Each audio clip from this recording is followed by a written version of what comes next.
As I was saying, there's a lot going on here at the Commission. We're busy. We had a full-day Commission meeting today, but we really have to say that the truth is today is Harvey Goldberg's day.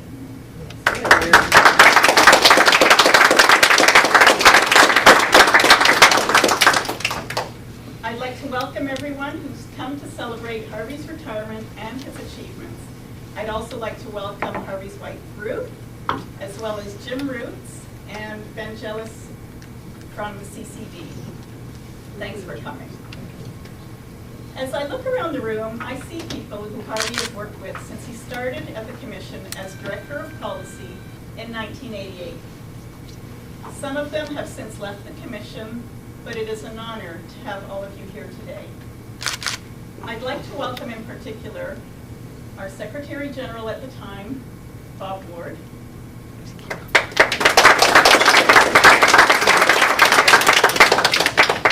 Our Chief Commissioner, Jennifer Lynch. And our Director General of the Knowledge Center, Linda Davros.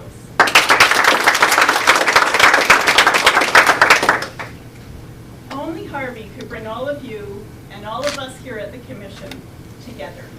It is a testament to the impact he has had on all of us. Time does not permit me to list all of the contributions Harvey has made both to the Commission and to human rights. To sum it up, in responding to how our work has benefited Canadians, I would certainly answer with pride when I say Harvey Goldberg has worked for you.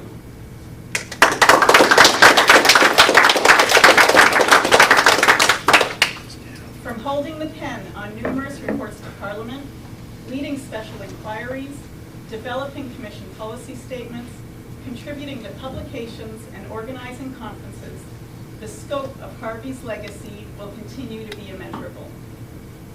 His tireless work and dedication has helped some of the most vulnerable in our society, Aboriginal peoples and persons with disabilities. I've been working directly with Harvey for about a year and a half now, and in that time I've learned a little bit about him.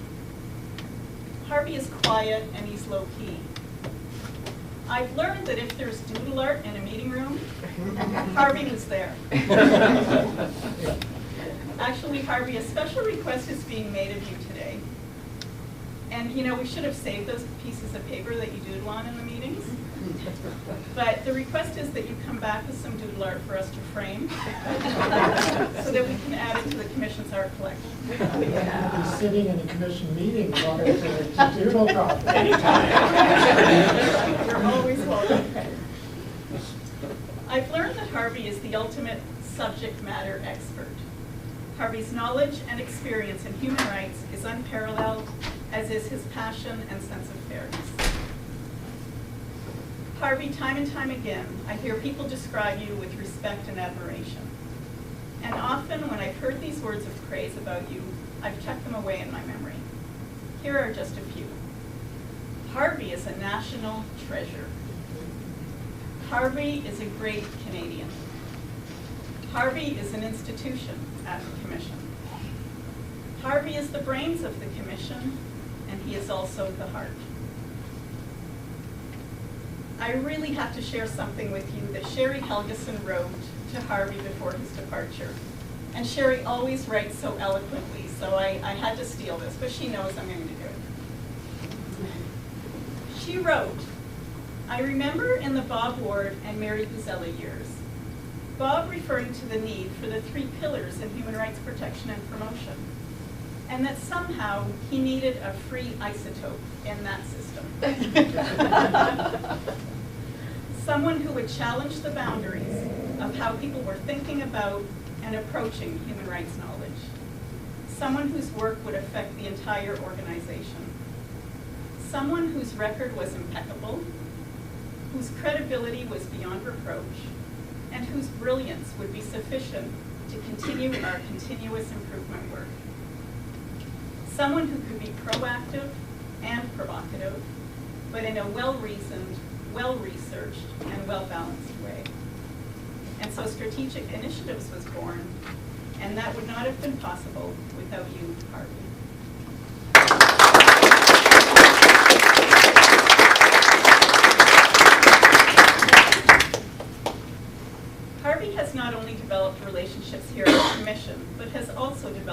relationships and alliances on behalf of the Commission here in Canada and around the world, with NGOs, the United Nations, government departments, and other human rights commissions. Steve Esty of the Council of Canadians with Disabilities had expressed to me that he would have liked to have been here. Finally, Harvey, before I pass it over to David, and on a personal note, I want to tell you that you will be missed a lot. And I expect that we certainly will be calling you to seek your advice. And I wish you all the best in this next chapter in your life.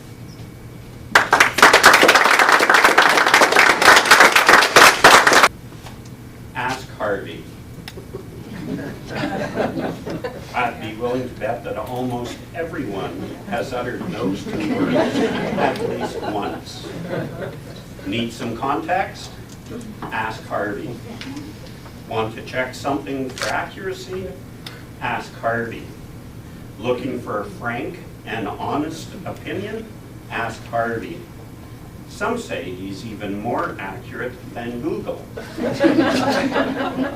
Harvey has long been one of the keepers of the Commission's memory and knowledge. He first came to the Commission in 1988, back when he didn't have to compete with Google. Since then, Harvey has literally helped change the world. He was the driving force and fine pen behind so many of our reports to Parliament, including the ones that inspired the repeal of Section 67. His vision and leadership fueled initiatives aimed at improving life for people in Canada's deaf, deafened, and hard of hearing community, including the new video we launched today, and had Jim Roots here to join us in that launch. But perhaps his greatest legacy will be the role he played in the creation and implementation of the United Nations Convention on the Rights of Persons with Disabilities. Harvey worked right alongside distinguished academics, senior Canadian officials, organizations that represent persons with disabilities, and human rights commissions across Canada and the world. I bet I speak for many when I say that it has been a privilege to work so closely with someone who has helped shape the very language of such a historic document. Yet remarkably, none of these accomplishments have gone to his head. Harvey has never sought the limelight, but he's pretty used to it by now. And it's Harvey's modesty and quiet dignity that I believe truly resonate with those who know him. He has always been motivated by a pure and uncompromising passion for human rights, and he's made a career out of a steadfast and noble pursuit of equality. We thank you, Harvey, for your vision, your leadership, your passion, and your compassion. And we, of course, wish you the very, very best in the future. And you know, just when we talk about Harvey's being humble and so on, in the usual Harvey way, he didn't want any celebration. But he knew that, that of course, we would be very, very upset if he did not do that. So even though he retired on Tuesday, he agreed to come back and, for his send-off. And he also selected, we asked Harvey who he would like to share it with. So I just wanted to let you know those from outside the commission is a handful, and they were ones that that Harvey in particular wanted to ensure was here to celebrate his 22 years with the Canadian Human Rights Commission. On Friday morning, tomorrow morning, our intention is that we will be posting a fond farewell, and I do have it to present to you as well in hard copy, but it will be posted, and I'd just like to read it. And of course, the beginning starts the same as my remarks, Harvey. It's a fond farewell to Harvey Goldberg, and reads, "It's not uncommon at the Canadian Human Rights Commission when people need to check a fact or get context on a human rights issue to hear colleagues urge them to go ask Harvey. Harvey Goldberg is one of the keepers of the Commission's institutional memory. His knowledge and intellect have been a vital resource to the Commission over the course of his 22 years of service. And so we are filled with emotion today as we thank Harvey for his contributions and wish him well in retirement after an outstanding 35 years in the federal public service. Harvey literally helped change the world we live in. He was the driving force and fine pen behind many reports to Parliament, including those that inspired the repeal of Section 67 of the Canadian Human Rights Act, extending full human rights protection to hundreds of thousands of people in Canada's Aboriginal communities. His vision and leadership spurred initiatives aimed at improving life for people in Canada's deaf, deafened, and hard-of-hearing community. But perhaps his greatest legacy, one for which he will long be remembered, is his role in the creation and implementation of the United Nations Convention on the Rights of Persons with Disabilities. Harvey helped shape the language of the convention and ensured that other national human rights institutions would have a role in its implementation. He worked hand in hand with academics, Canadian authorities, organizations that represent persons with disabilities, and human rights commissions across Canada and the world to ensure that this historic document would help advance the rights of persons with disabilities everywhere. For all his achievements, Harvey has never sought the limelight. On the contrary, he has been driven by a pure and uncompromising passion for issues at the heart of the Canadian Human Rights Act, issues the Commission has championed since its founding. Harvey, we thank you for your vision, your heart, and your leadership. We wish you the very best for the future.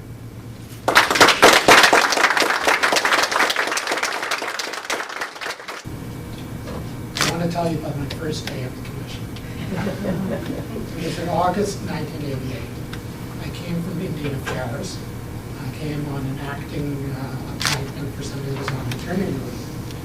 Well, I had 13 years to it. I've experienced doing policy work. But, you know, I was had application for human rights, but I wasn't a great expert on human rights. So naturally, I went to the library, and I came upon a great book, Discrimination in the Law in Canada. So I perused the book. It was very useful. I learned a lot about human rights. One of the authors was a law professor at the University of Ottawa named Bill Penn. I was quite pleased that I had looked at the book. I felt a little more confident about starting the new job. So I reported for work on a warm summer day and was introduced to the only person in the policy unit who was there that day. Everybody else was on vacation. And that person was Bill Penn, who had come also as a secondment from the University of Ottawa. So there I was, literally with a guy who wrote the book. But I wasn't intimidated, and Bill certainly wasn't intimidating. And so that's how it's begun. That was just the first of many surprises and a few disappointments during my career at the Commission. A career which has been exciting, rewarding, challenging, sometimes traumatic, and also eclectic. I was eclectic. I've been fortunate in my career. For 13 years doing Indian Affairs and 22 years at the Commission, I've worked on issues where I've been able to make a difference in the lives of Canadians. More often than not, I felt I was part of the solution and not part of the problem. That makes a lot of difference in how you feel on a Monday morning in February when it's 20 below, snowing, and you have to trudge off to catch the bus to work in the dark. However, I will be thinking of you all found as Ruth and I will certainly be somewhere warm. I've had many highlights in my career, and David and Annette mentioned some of them. I just want to touch on a few. Section 13, blessed memory, was a good law. Although she has now passed on, the Commission can be proud that we took a principled stand on the need to balance freedom of expression with the right to be free from hatred. Section 67 is no longer a law. and we do not mourn its passing. It should never have been born. And our project to promote its repeal, which was inspired by Bob, was a noble endeavor. I worked on many projects relating to the situation of the Aboriginal peoples in Canada. I had the opportunity to meet with Aboriginal leaders and Aboriginal people and engage with them on important issues. Over my 35-year career, the situation of the Aboriginal peoples of Canada has always been a major part of my work. Great changes have happened over those years, but not nearly enough. As a nation and a people, we can do much better. People with disabilities were once invisible in Canada and around the world. Too many still are. In institutions, off the street, out of mind. In 1982, people with disabilities had to demonstrate on Parliament Hill to be included in the Charter of Rights and Freedoms. In a modest way, projects I led for the Commission have, I think, helped to raise the veil of invisibility.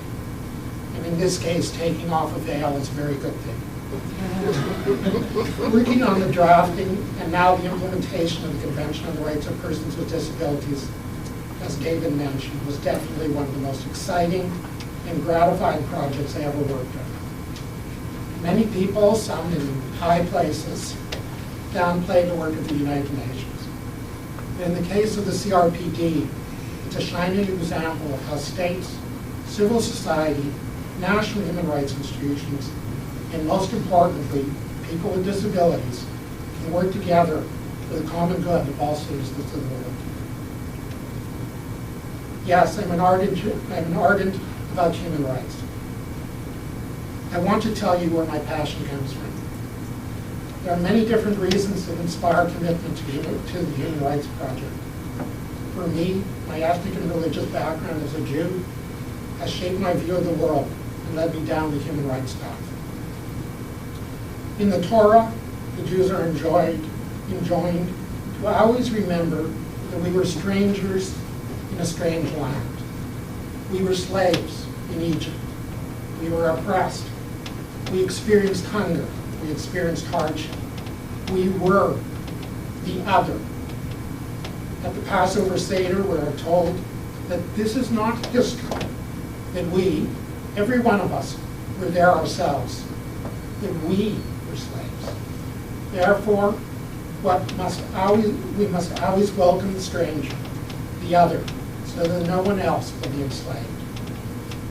And so it went for millennia, right up to our own time. Jews were always the other. And of course, I was born in the shadow of the Shoah, the genocide of the Jews of Europe, the ultimate experience of being the other. There's a concept in Jewish mysticism, Kabbalah. It's called Tikkun Olam. It literally means to repair the world.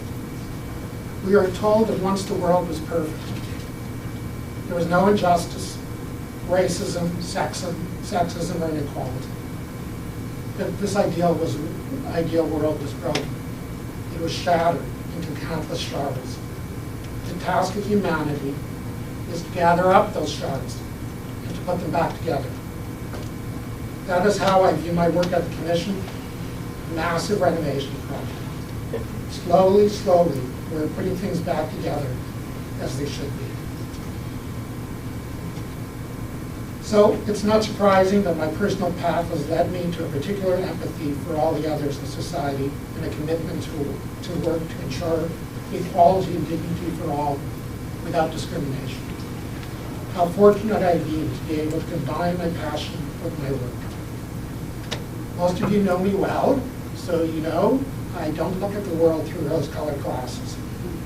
Canada has a long, long way to go to achieve a society that truly respects the human rights of all. It's true that as Canadians we enjoy rights and freedoms that many people in the world only dream of. But as we know from our work here at the Commission, inequality, discrimination, and harassment are all still too common in Canada. Possibly these inequities will never be eliminated, but we cannot stop working towards eliminating them. As a key part of the human rights system in Canada, the Commission has done a lot. But again, more needs to be done. Commission, we have made mistakes, and sometimes we cannot achieve our goals or aspirations. But overall, over the last 35 years, and this is the Commission's 35th year, the Commission has made a difference in the lives of Canadians we serve. All of us, past, present, and future employees of the Commission, should be proud of that. A lot of one's happiness at work depends on their colleagues. I look around the room and see so many great colleagues. I've had the privilege to work with people who are professional, collegial, ethical, supportive, committed, and most important of all, caring and compassionate for each other and the people we serve. They also usually laugh at my lame jokes. It's made a big difference. I'd like to personally name all the many colleagues who have made my work at the Commission both challenging and enjoyable. But the list is long, the time is short, the wine is getting warm, and I don't want to miss anyone. So just let me say thank you to all of you for being such great friends and colleagues. And I want to thank Ruth and my children, Ari and Hava. My family has heard more about human rights in the Commission than any non-employee ought to know. If you think we've had some good discussions around this Commission, you should come to our dinner table sometimes. But Ruth, Ari, and Hava have always supported me and told me that they were proud of what I was doing. Again, that made a big difference. When I worked at Indian Affairs, I had the honor of working with the then Minister David Crombie. So many of you may recall that he was known as the tiny perfect mayor of Toronto. Mr. Crombie was a bit unconventional. He insisted that all letters under his signature, whoever they went to, whether it was the Prime Minister or a normal member of the public, ended with 4 short words: be well, take care. And that is what I wish for all of you, all of us, for the Commission. Be well, take care.